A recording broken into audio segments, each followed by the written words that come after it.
بتبدأ القصة سنة 1988 وبنشوف 3 بنات وبيكونوا في طريقهم لحفلة لفرقة ميتال مشهورة وكده، ويعني بيكونوا مبسوطين جدا وكالعادة كل حاجة طبيعية لحد دلوقتي. المهم بعدها بحبة وقفوا بالعربية بتاعته وبنشوف الموظف جوه وهو بيتفرج على الأخبار، وبنشوف واحد كان بيلوم على الأغاني الميتال، يعني كان شايف إنها اللي بوظت الجيل كله. وبيفرلي بتقرا عن جريمة إن في شباب اتضحى بيهم في طقوس لعبة الشياطين، وصاحبتها بتضحك وقالت لها خبر ده مش حقيقي واكيد مش تضحية شياطين يعني، وان كل ده عشان يسيطروا على الشباب مش اكتر. المهم الموظف بيقول لهم خلي بالكم يا بنات في جرائم بتحصل. قالت له ما تقلقش من حاجه احنا زي الفل، وبيكملوا يومهم وبيركبوا العربيه وبيمشوا في طريقهم، ويعني بيشغلوا الراديو عشان الطريق، بس بيسمعوا ان في 3 كمان اتقتلوا قبلها بيوم، وكان في نقشات شيطانيه على جسمه، يعني كان ناقص بس واحد يرمي عصير على عربيتهم وكده يبقى اليوم كامل. وطبعا بيقفوا بالعربيه وبيشتموه بس بيكمل في طريقه، وبيكملوا طريقهم وبيوصلوا اخيرا للمكان، وبنعرف ان الحفله دي للاغاني الميتال وكده، وبيلاقوا العربيه اللي حدفت عليهم العصير، وطبعا هيبقوا عايزين ياخدوا حقهم، يعني انت ترمي علينا عصير وتجري، فبيولعوا صاروخ وبيرموه جوه العربيه وبيفرقع، واكيد صحاب العربيه يعني ما اتاذوش من ده. فبتقول له اليكس انت رميت علينا عصير، فقال لها حقك عليا وبيعزمهم على بيره. فبيتكلموا طبعا على انهم بيحبوا الاغاني الميتال لحد ما بتلاحظ انه ماسك كتاب لعبه الشياطين في ايده، وده طبعا سابها مرعوبه. بس بعدها بتبدا الحفله وبيقضوا وقت حلو وكل حاجه كانت زي الفل، لدرجه ان ايفن عزم البنات ان هم يخرجوا سوا. فالبنات قالت لهم لا احنا نروح البيت بتاعنا احسن،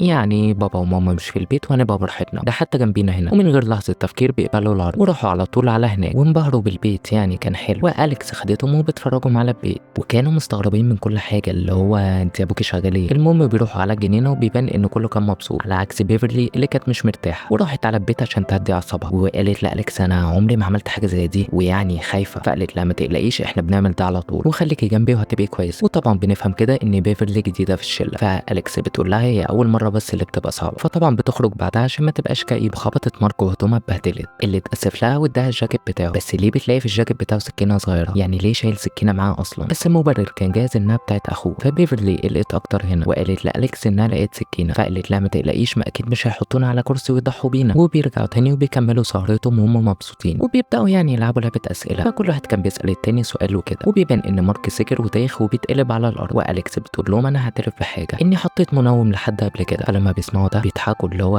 انت خدرتي مين؟ فبتشاور عليهم وقالت لهم انتوا، وطبعا بيبان انها سكرانه اللي هو هتخدرينا ليه، وبيبان انه هزار او مش هزار. فبيربطوهم في كراسي وبيلقوا عليهم ميه، وطبعا كانوا مرعوبين من الشمع والرموز اللي حواليهم وتحايلوا عليهم يسيبوهم يمشوا، فبيضحكوا بطريقه غريبه ما عدا بيفرلي اللي كانت قلقانه. فاليكس بتقول احنا مش عبده شياطين ولا بنحب الاغاني دي اصلا، احنا في جماعه بتستمتع بالجرايم وبنلبسها يعني لعبده الشياطين، يعني بيقتلوا لمزاجهم مش اكتر. فايفن بيقول يعني انتوا اللي عملتوا كل الجرايم اللي بنسمع عنها دي؟ فقالت له لا ما عملناش ده، بس اعرف اللي عملوها. وقالت له بس احنا بنعمل اصلا خير لان الناس بدات ترجع لربنا بعد كل الجرايم دي. المهم ايفن اتعصب هنا وقال لها ما تدخليش ربنا في جرايمك واللي بتعمليه. فاليكس قالت له اسكت انت مش فاهم حاجه. فقال لها انت بتعملي كده لمزاجك وعشان انت عايزه كده مش اكتر. طبعا كلامه ما عجبش اليكس فطعنته في رقبته اللي هو اسكت، وحولت على صاحبه. فالراجل ده هيعمل ايه وهي بتقول له اطلب الرحمه قبل ما اقتلك، لحد ما بيفرلي قطعتها وقالت لها عايزاكي في كلمتين. فطبعا اتضايقوا اللي هو انت فصلتينا من الاجواء، وبيروحوا معاها في الوقت اللي مارك كان بيفكر ازاي يهرب مع صاحبه. وقدروا يفكروا في حاجه، بس كان عندنا مشكله تانية ان بيفرلي بتقول لهم انا اللي المفروض اقتلهم مش انتوا، وطبعا مش بتفرق حاجه عنهم اللي هو انتوا بتتخانقوا على ايه. بس قدروا يفكوا نفسهم ويهربوا، وطبعا بيجروا وراهم عشان يوقفوهم لدرجه ان هم هاجموا كوف وما كانش فيه حل غير انهم يقفلوا على نفسهم، وكانوا بيخبطوا على الباب اللي هو مستنيينهم يفتحوا. فاليكس بتقول لهم انتوا كده كده هتموتوا، يعني خلوا الموضوع سلس كده وسهل، ملهاش لازمه كل الحكايات دي. الوقت اللي كوف كان بينزل وكل حاجه يعملوها ملهاش اي لازمه لانه محتاج يروح المستشفى. واليكس بتقول لبيفرلي روحي شوفي اي حاجه نكسر بيها الباب، وده قبل ما تقول لها انت السبب في كل ده، يعني كان زماننا خلصنا لولا حكاياتك وخناقتك. وبيبان ان الكلام ده بيفرلي وبتروح تجيب الحاجه من سكان في الوقت اللي لقوا مبيد حشري في المطبخ، فبداوا يرشوا من تحت الباب، وده طبعا سابهم مخنوقين ومش عارفين ياخدوا نفسهم. طيب مارك اتصرف هنا وراح يسد تحت الباب. هيعملوا ايه مع مرات ابو اليكس اللي وصلت، اللي قالت لهم انا نسيت الباسبور بتاعي ورجعت اجيبه، وراحت فعلا عشان تجيبه من اوضتها ويا دوب يعني هتلحق الطياره. ووقفت وقالت للبنات انا شفت عربيه زرقاء بره وشكيت يعني فطلبت الشرطه. فقالوا لها هم مرعوبين احنا استلفنا العربيه دي من حد. فقالت لهم طيب لما الشرطه تيجي احكي لهم القصه دي، وهيمشوا على طول. وبتمشي من المكان لحد ما سمعت صوت الشباب فاكيد قلقت. فاليكس بتلم الموقف بان دول صحابهم وروحي الحقي طيارتك بسرعه. طيب دلوقتي الكلام ما عجبهاش وراحت تشوف في ايه، واكيد يعني اتخضت لما شافت جثه ايفن، وده ما سابش حل غير ان هم يخلصوا منها هي كمان. وطبعا المنظر كان مرعب، اليكس قتلت مرات ابوها من غير ما تفكر، والمشكله ان الشرطه جايه في الطريق. وبنرجع لبيفرلي اللي كانت بتدعبس فوق وبتلاقي عقود وقواضي مرفوعه من والد اليكس وفلوس كتير، بس احنا نسينا الشباب كمان اللي بيكسروا ازازه عشان يستعملوها كسلاح، بس اكيد يعني حرق الشباب مش من خير الخلق. وطبعا بيلغوا خطتهم هنا والحظهم بيوصل المأمور بنفسه اخيرا. فاليكس قالت له هاي ده ماما غلطت بس وعملت بلاغ كاذب من غير ما تقصد. فقال لها طيب وماما فين دلوقتي؟ فقالت له نايمه، وقالت لي يعني ما صحاش دلوقتي خالص. برضه منها بتتعصب لما حد بيصحيها واتكل انت على الله، بس طبعا مش هيمشي غير لما يقابل مامته ودخل معاها في جو طلعي بطاقتك وكده عشان يتاكد انها ساكنه هنا ولا لا، لان ممكن تكون بتعمل عليه الحكايه. المهم لما سمعت ده اترعبت لان هي ما عرفتش تمشيه وما ينفعش طبعا يدخل البيت جوه، فبتجري وهي خايفه، وطبعا